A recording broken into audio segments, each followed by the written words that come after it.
Você já ouviu falar em Johann Mauritius van Nassau-Siegen? Não? Como não? E do Conde João Maurício de Nassau?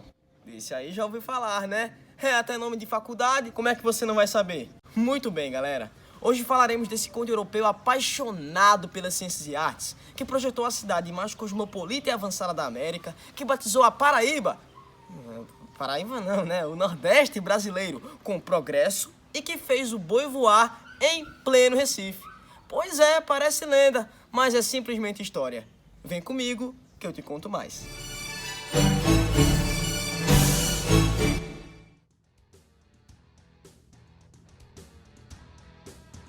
Johann Mauritius van Nassau-Siegen, mais conhecido como João Maurício de Nassau, nasceu na cidade alemã de Dillenburg, em 17 de agosto de 1604. O cara tinha literalmente sangue azul, daquele bem azulado mesmo.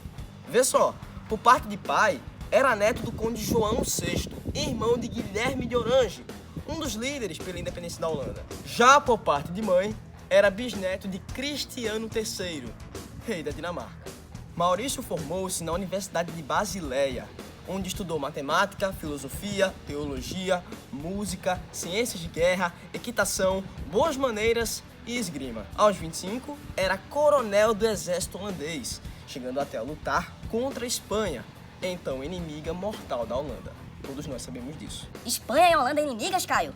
Bem antes de 2010? Com certeza, bem antes de 2010.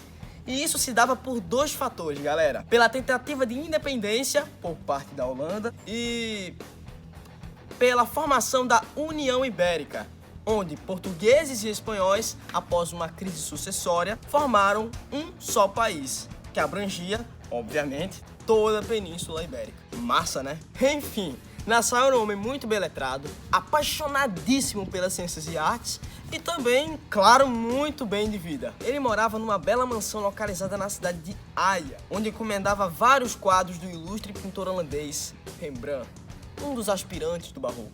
Olha aí uma obra dele. Mas foi em 1636 que um fato inédito mudaria a sua vida e a história deste país. Por sua relevância, foi convocado pela Companhia das Índias Ocidentais para comandar uma região recém-conquistada pela Holanda, localizada no Novo Mundo, no Brasil, na região Nordeste, vulgo Paraíba.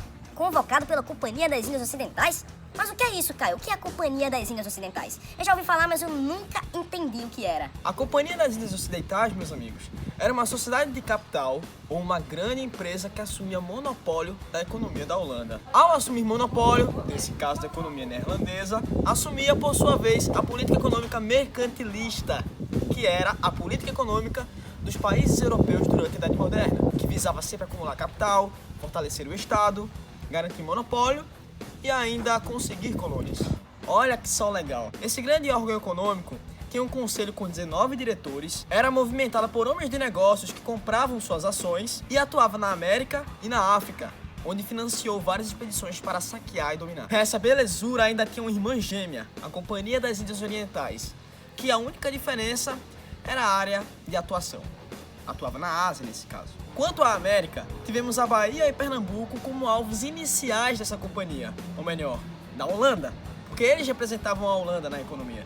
E após um período bem estressante de invasão, de muita turbulência, finalmente conseguiram dominar a região. E garantindo posse, precisaram de um governador para saber administrar muito bem esse local que era muito vantajoso. A indústria açucareira dava grande lucro para Portugal e para a Holanda, que antigamente atuavam em conchavo quanto à cana-de-açúcar produzida aqui no Brasil. Ok, eles precisaram de um governador. E quem foi que eles escolheram? Sim, João Maurício de Nassau. Nassau aceita o convite e em 23 de janeiro do ano seguinte, em 1637, chega ao Nordeste brasileiro, mais precisamente no Recife, juntamente a 3.000 soldados, 800 marinheiros e 600 indígenas e negros. Era o início de 7 gloriosos anos de progresso. O governo do Conde foi simplesmente brilhante, formidável, notável. Comecemos pelo primeiro ponto. A produção açucareira, como eu já havia dito, gerava grande lucro. E com o intuito de normalizá-la, reestruturá-la e desenvolvê-la, Nassau realizou uma grande parceria com os senhores de engenho. A concessão de empréstimos a juros baixos a esses senhores implicou em maior produtividade, aumentando as safras. Infelizmente, com a tomada de alguns polos fornecedores de escravos na África, o aumento da produção açucareira implicou em mais mão de obra escrava sendo utilizada. Apesar de ser um ponto bem forte do governo do Conde, Nassau não gostava da monocultura da cana-de-açúcar e fez o possível para introduzir outros gêneros na economia da Nova Holanda. Plantou-se muita mandioca, manga, genipapo, cerca de 2.000 coqueiros e proibiu-se a derrubada de cajueiros, que já estavam em extinção aqui no Brasil.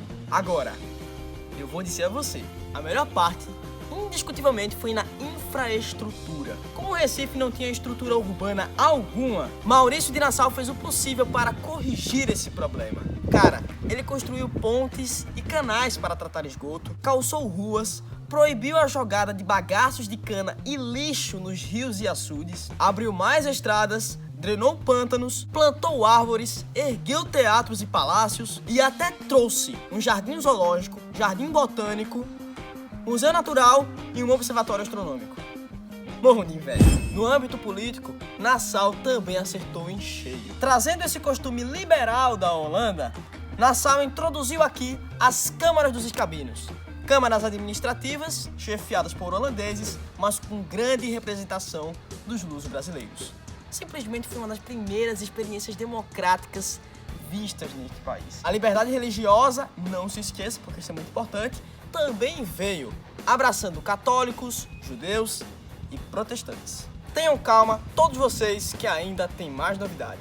No campo cultural e artístico, o Conde simplesmente impressionou. Ao chegar no Novo Mundo, mais precisamente em Pernambuco, em 23 de janeiro de 1677, ele trouxe uma comitiva de 46 artistas, estudiosos e cientistas, com as tarefas de estudar, pintar, catalogar e preservar espécies da fauna e flora do Novo Mundo. Na pintura, Franz Post e Albert École, cujos quadros chegaram nas mãos de Luís XIV da França e Frederico III da Dinamarca. Nas ciências naturais, Elias Heckmann, William Piso e George McGrath.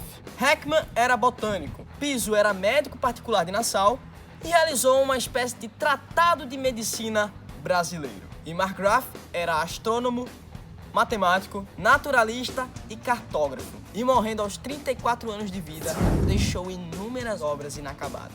Sem falar de que Recife, Mauritsstad, ou Cidade Maurícia, foi uma das cidades mais cosmopolitas e avançadas do mundo, ou melhor, foi a mais cosmopolita e avançada da América. O porto do Recife exportava e recebia mercadorias do mundo inteiro. Mercadores escoceses, oficiais ingleses, investidores judeus, aventureiros suecos e negociantes alemães percorriam em ruas calçadas e enfeitadas pela tropicalidade brasileira. Em aspecto territorial, Nassau tentava, mas não conseguia conquistar a Bahia.